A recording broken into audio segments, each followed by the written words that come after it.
Un premier tronçon de 7 km du projet de doublement de l'autoroute 55 a été ouvert à la circulation mardi. Après 3 ans de travaux majeurs, il est maintenant possible de circuler sur cette nouvelle chaussée qui se trouve entre l'autoroute 20 et le 10e rang à Saint-Wenceslas. C'est important parce que c'est une route qui est sinueuse. Il y a une dénivellation. Il y a des dépassements qui se font, qui sont risqués. Ce sont environ entre 11 et 20 000 automobilistes qui empruntent l'autoroute 55 au centre du Québec chaque jour. Malheureusement, cette autoroute a été le théâtre de nombreux accidents mortels.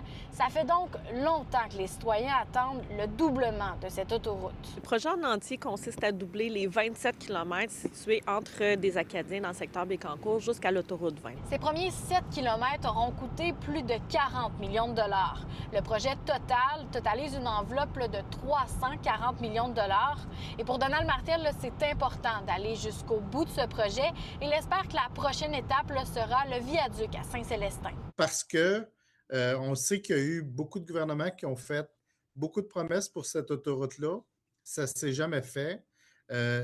Depuis qu'on est là, on a fait les travaux. Moi, je me dis que si le viaduc est fait, ça va être extrêmement gênant pour les autres gouvernements. Un jour, très tard, qui ne pourront pas poursuivre les travaux. Pour le moment, il est trop tôt pour s'avancer sur la suite dans ce projet-là.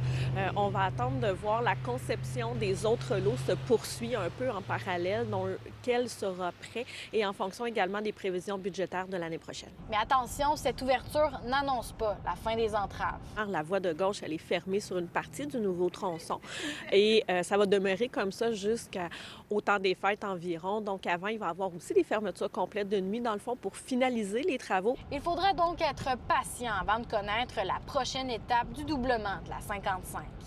À Bécancour, Frédéric Bacon pour Nouveau Info.